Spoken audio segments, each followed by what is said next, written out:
Ваше Высокопреосвященство, владыка митрополит Марк, дорогие владыки, отцы, братья и сестры, я всех вас сердечно приветствую с этим замечательным днем, с торжественным богослужением в городе Рязани, с которой я лично тоже очень связан, потому что рязанцем был мой духовный отец, преснопамятный владыка митрополит Никодим, который был, можно сказать, такой ключевой по важности личности в самые трудные послевоенные годы для Русской Православной Церкви, времена так называемых хрущевских гонений, когда закрывались храмы, когда было препятствие к поступлению в семинарию молодых людей, когда опустошались монастыри и когда безумный правитель провозгласил, что к 1980 году, поскольку к этому году будет построен коммунизм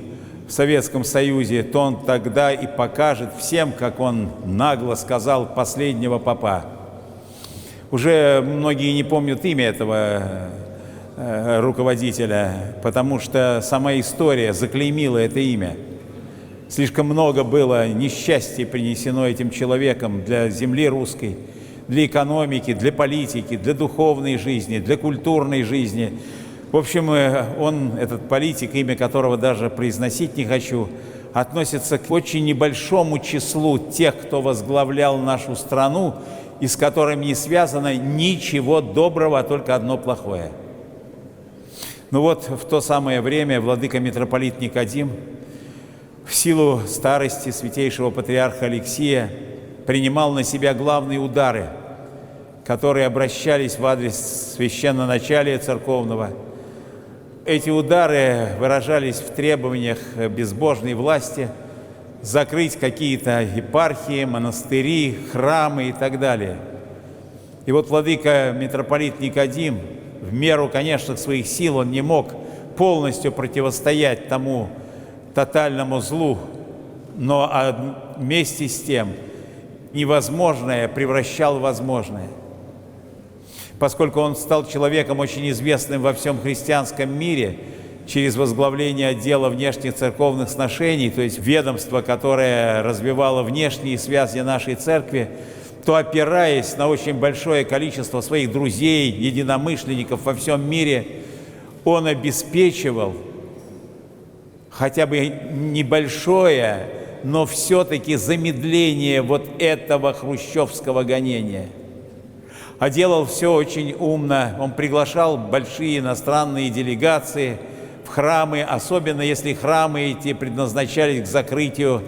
Я хорошо помню торжественные богослужения на Пасху в городе, тогдашнем Ленинграде, в котором тоже целый ряд храмов был предназначен к закрытию, но благодаря тому, что владыка привозил большие иностранные делегации на Пасху, ни один храм при нем закрыт не был. Ну вот это только один эпизод из такой многотрудной деятельности владыки митрополита Никодима. Но, наверное, если бы не он, то я бы сегодня перед вами здесь не стоял. Навряд ли меня приняли в семинарию. Во-первых, потому что школу хорошо закончил, ну и какие-то другие показатели были не соответствующие тому, что было пропуском в глазах властей для поступления в духовную школу. И помню этот контингент того самого первого класса духовной семинарии, в котором я оказался. Это были люди в основном психически неуравновешенные, а некоторые просто ненормальные. Их разрешали принять с тем, чтобы, показывая пальцем на них, говорить: вот кто там в церкви-то, видите? Ни одного нормального человека нет, одни сумасшедшие. Но даже эти нередко больные люди обретали и здоровье, и силу, и некоторые из них до конца дней достойно служили церкви. Вот владыка Никодим был тем человеком, который остановил руку гонителей. Причем, может быть, самого отвратительного гонения, которое было за историю нашей церкви, потому что все те гонения, которые до этого были, предполагали открытый конфликт государства с церковью. открытое уничтожение храмов, казни священников, и всем все было ясно, где добро и где зло. А вот так называемые хрущевские гонения были направлены на то, чтобы создать иллюзию, особенно за границей, полной свободы вероисповедания, а на самом деле удушить церковь, чтобы к 80-му году, как я сказал, к построению коммунизма, только последнего попа показали бы по телевизору. Вот такая была тяжелая история в то время. Испытания большие на нашу церковь выдались. И человеком, который остановил это опаснейшее развитие церковно-государственных отношений, был ваш земляк, владыка митрополит Никодим Ротов, ставший митрополитом ленинградским и новгородским. Когда, будучи человеком очень талантливым, знающим несколько языков, обладавший феноменальной памятью, могущий, как я уже сказал, акафисты и богослужения наизусть цитировать, когда этому человеку предложили стать митрополитом Крутицким и Коломенским и из Рязани переехать в Москву, то он попросился переехать в тогдашний Ленинград. Духовную академию в этом городе он закончил и знал, что над духовной академией нависла страшная угроза закрытия. Собственно, вопрос уже был решен. Прием практически прекратился, и какие-то, может быть, недели, а может быть и дни отделяли духовную академию на берегах Невы от закрытия. И владыка Никодим спрашивает благословения у святейшего Алексия не принимать вот это решение, быть ему в городе Москве, но позволить вступить на тогдашнюю Ленинградскую кафедру. Мы все были перепуганы в Ленинграде тогдашнем.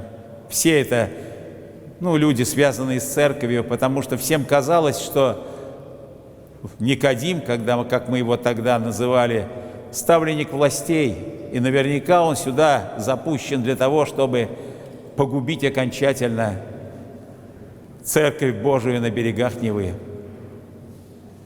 Но вот так, помню, мы со своим старшим братом, профессором протоиереем Николаем, обсуждали, как это было принято на кухнях, это новое назначение.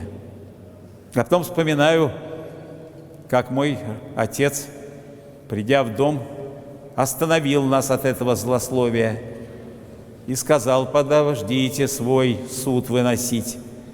Первое решение, которое было подписано новым митрополитом, это запрещение передавать тексты готовящихся проповедей уполномоченному Совета по делам религий на проверку, на цензуру. А поскольку уполномоченный мог получать эти тексты и из епархии, то и в епархию владыка сказал, никаких текстов не нужно направлять. И вот это была первая весть, которую мой благочестивый отец принес в дом и сказал: не злословьте, дети мои. Этот владыка первое, что сделал, он отменил цензуру на проповеди. Ну а потом так динамично стала развиваться церковная жизнь в городе Санкт-Петербурге, тогдашнем Ленинграде, что весь город очень и очень полюбил владыку. Он стал действительно духовным героем. Он помогал священникам. При нем не было закрыто ни одного храма, хотя по всей России, по всему Союзу десятками и сотнями закрывались храмы. Вот таким был ваш земляк, владыка митрополит Никодим, родившийся здесь, в Рязани, в атеистической семье, ставший великим светильником земли русской.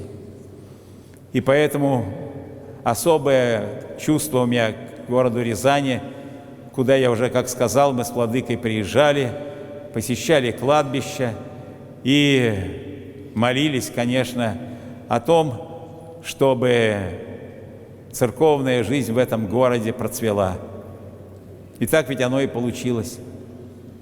С очень большим удовлетворением взираю на все то, что сегодня происходит на Рязанской земле, и открытие храмов, и создание учебных заведений, и, конечно, увеличение клира, да и вообще совсем другое положение церкви на этой замечательной русской земле. Но, наслаждаясь вот этими условиями церковного бытия, мы должны, по слову апостола, поминать наставников наших, и особенно тех, кто жизнь свою и здоровье уж точно положил для того, чтобы мы сегодня с вами и в этом храме служили, и во многих других храмах по лицу русской земли. Пусть память о преснопамятном владыке-митрополите Никодиме, родившемся в Рязани и ставшим митрополитом петербургским и ладожским, пусть всегда сохраняется в вашей памяти и особенно в ваших молитвах.